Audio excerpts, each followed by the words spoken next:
జై శ్రీరామ్, జై భారత్. మీ X-pastor CH Anand. క్రైస్తవ జీవితంలో జీవించినటువంటి నా అనుభవాన్ని దాదాపు 25 సంవత్సరాలు నేను క్రైస్తవంలో జీవించి అందులో ఉన్నటువంటి తెలుసుకున్నటువంటి లోపాలు, లోటులు, అందులో ఉన్నటువంటి మత ప్రచారము, అందులో ఉన్నటువంటి దుర్మార్గతనాన్ని అంతటిని కూడా తెలుసుకొని నేను 2024లో బయటకు రావడం జరిగింది. ఈ 2025లోనే నేను ఫిబ్రవరి 21వ తారీఖున యూట్యూబ్ ఛానల్ పెట్టాను. చాలామంది క్రైస్తవుల నుంచి బయటకు వచ్చాక తిరిగి వెళ్ళిపోయారు తప్ప తమ యొక్క అనుభవాల్ని హిందువులతో పంచుకోవడం చేయలేదు వాళ్ళు. నేనైతే బయటకు వచ్చి యూట్యూబ్ ఛానల్ పెట్టి నేను క్రైస్తవంలో జరుగుతున్న విషయాలన్నిటిని కూడా హిందువులకు తెలియచేయాలని, హిందువులు మేలుకొల్పాలని, హిందువుల మీద జరుగుతున్నటువంటి దాడులన్నింటిని కూడా తెలియచేయాలని, ఇకనైనా హిందువులు మేలుకొని ఐక్యం అవ్వాల్సిన పరిస్థితి వచ్చింది. హిందూ సనాతన ధర్మమా మేలుకో అని చెప్పి నేను టైటిల్ పెట్టాను. కనుక ప్రతి ఒక్కరు కూడా సిద్ధపడండి, మేల్కోండి. నిద్రపోవడానికి వీలు లేదని నేను నేను చెప్తా ఉన్నాను. ఎందుకంటే హిందువుల పైన జరుగుతున్నటువంటి దాడుల్ని ఒక హిందువుగా నేను ఖండిస్తూ ఉన్నాను. కనుక నా క్రైస్తవం యొక్క సాక్ష్యాన్ని ఒక పాంప్లెట్ రూపంలో ప్రింట్ చేయించి అందరికీ పంచాలి. నా అనుభవాన్ని అందరికీ పంచితే చాలామందికి తెలుసుకుంటారు, జాగ్రత్త పడతారని చెప్పి నేను ఆలోచన చేశాను. అంచేత ఛానల్ పెట్టాను. ఒక 10 మంది సాయం చేశారు. మిగతా వాళ్ళు వీడియోలు చూసి వెళ్ళిపోతున్నారు తప్ప ఎవరు కూడా ఇదిగో మా వంతు ఎంత ఇస్తున్నామని చెప్పి ఎవరు సపోర్ట్ చేయడం లేదు. క్రైస్తవులు అయితే కొంతమంది ఈ ఛానల్లోకి వచ్చి వీడియోలు చూసి అడుక్కున్నవాడు అని చెప్పి బ్యాడ్ కామెంట్ పెట్టడం కదా, ఇష్టానుసారంగా మెసేజ్లు పెట్టి తిట్టి వెళ్ళిపోతూ ఉన్నారు. నిజానికి వాళ్ళే చర్చిలను కట్టుకొని దశమ భాగాలతోని మీటింగ్ల పేరుతో పబ్లిక్ మీటింగ్లు చెప్తూ వాళ్ళు అడుక్కుంటారు తప్ప హిందువులు ఎవరు కూడా అడుక్కోరని నేను తెలియజేస్తూ ఉన్నాను.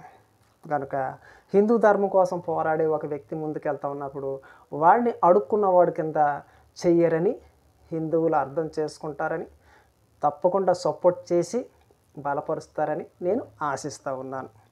కనుక 10 మంది ఇచ్చారు. ఎవరైనా ఇవ్వగలిగితే కింద డిస్క్రిప్షన్లోని యూపీఐ ఐడి ఉంది, బ్యాంక్ అకౌంట్ కూడా ఉంది, మీరు తప్పకుండా పంపించగలరు.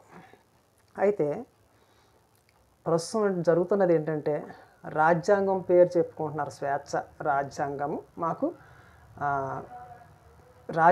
మాకు స్వేచ్ఛ ఇచ్చిందని చెప్పి మత మార్పిడిగాళ్ళు ఉన్మాదం సృష్టిస్తూ ఉన్నారు కదా. ఆటలు సాగుతున్నాయి వాడి. ఇంకేంటంటే హిందూ గుళ్ళు పైన పిచ్చి పిచ్చి వ్రాతలు రాయడం, హిందూ గుళ్ళు దేవుళ్ళని కాలుతో తానడం, దూషించడం, విగ్రహాలను పగలగొట్టడం, విగ్రహాల మీద ఉచ్చలు పోయడం. ప్రస్తుతం మనం యూట్యూబ్ ఛానల్లోని చాలా ఛానల్లో చూస్తున్నాం. ఒకడైతే గుడిని తలుపులను తన్నుతూ దేవుని దూషించుతున్నారు, కొన్ని గుడుల్లోని పిచ్చి రాతలు రాస్తూ ఉన్నారు, విగ్రహాలను పగలగొడుతున్నారు, విగ్రహాల మీద కాళ్ళు కడుగుతూ ఉన్నారు, విగ్రహాల మీద ఉచ్చలు పోతున్నారు. ఇవన్నీ కూడా మనం చూస్తూ ఉన్నాం. కానీ హిందువులు మేలుకోవడం లేదు, తెలుసుకోవడం లేదు. ఏం జరుగుతుందో సమాజంలో ఏం జరుగుతుందో తెలుసుకోలేకపోతున్నారు.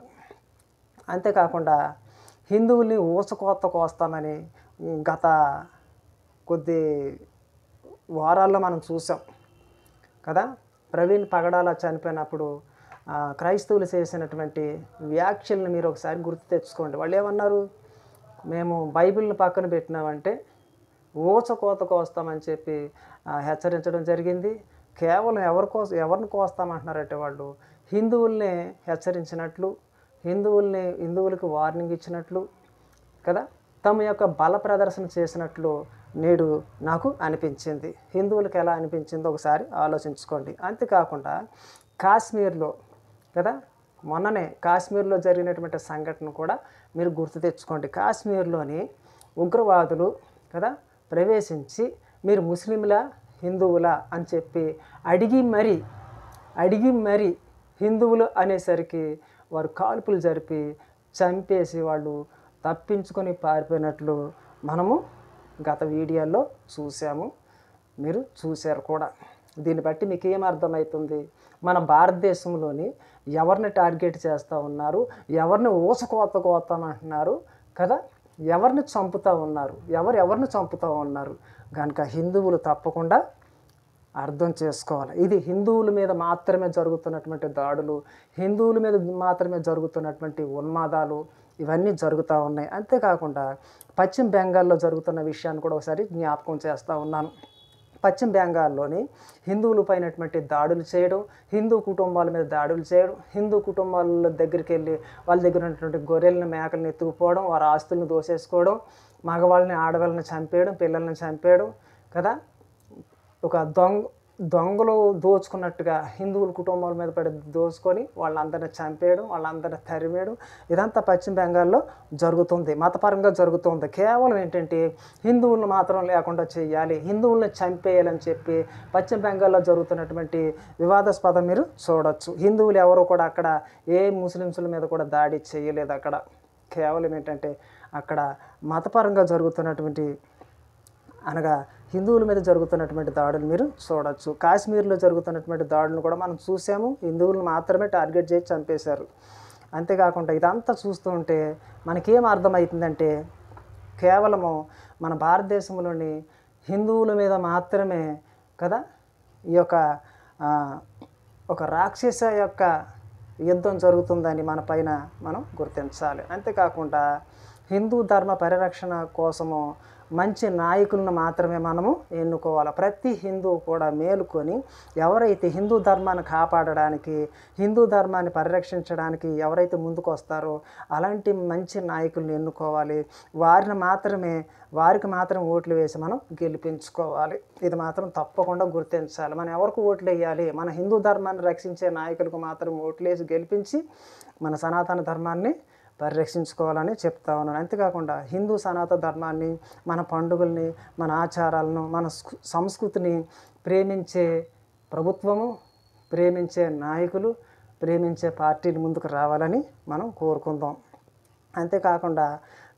అంతేకాకుండా కాపాడడానికి ప్రతి భారతీయుడు ముందు ఉండాలి. మన సనాతన ధర్మాన్ని కాపాడే ప్రతి భారతీయుడు కూడా ముందుకు రావాలి, ముందుండాలి, నాయకత్వం వహించాలి, హిందువుల్లో చైతన్యం పుట్టించాలి, ఐక్యతను తీసుకొచ్చే నాయకులు జిల్లాల వారుగా, రాష్ట్రాల వారుగా లేవాలని చెప్తా ఉన్నాను. అంతేకాకుండా అన్ని జిల్లాల్లో, అన్ని గ్రామాల్లో, అన్ని రాష్ట్రాల్లో కూడా మత మార్పిడి గాళ్లకు బుద్ధి చెప్పే విధంగా హిందువుల్లోని ఐక్యత తీసుకురావాలి. అంతేకాకుండా హిందువులకి అనేకమైన విషయాలు చెప్పడానికి, మత మార్పుల్లో పడిపోకుండా, హిందువుల మీద దాడులు జరగకుండా తమను ఎలా రక్షించుకోవాలనే విషయాల్లో పెద్ద పెద్ద మీటింగులు, సభలు ఏర్పాటు చేయాలి కదా.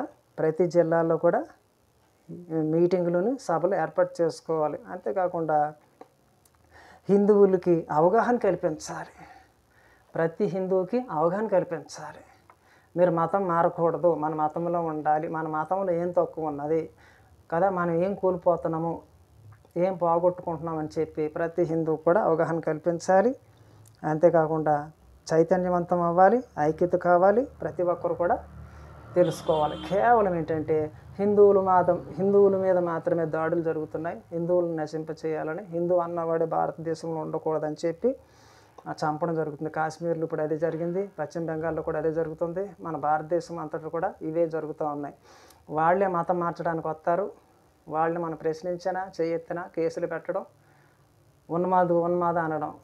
వాళ్ళు మతం మారి ఉన్మాదులు అయ్యారు, మనం మతం మారలేదు కనుక మనం ఉన్మాదము కాము కదా. ఈ విషయం కూడా వారికి అర్థం కాదు కనుక అర్థం చేసుకోండి. ప్రతి హిందువులు కూడా మేల్కోవాలి, చైతన్యం రావాలి. ఒక హిందువుని ఎక్కడన్నా ఏదన్నా చేసినా, ఒక హిందువుని కొట్టాలని అనుకున్నా, ఒక హిందువు మీద దాడి చేయాలని వస్తున్నా వెంటనే ఆ ప్రాంతంలో ఉన్నటువంటి హిందువులంతా కూడా చైతన్యవంతమై ఏకమై అక్కడ ప్రవేశించి అక్కడ జరుగుతున్నటువంటి దాడులను ఆపాలి, వారిని రక్షించాలి, విడిపించాలి. కనుక ఇలాంటి అవగాహన రావాలని పెద్ద మీటింగులు, సభలో నాయకులు ఏర్పాటు చేసుకోవాలని నేను ఎంతో కోరుతూ ఉన్నాను.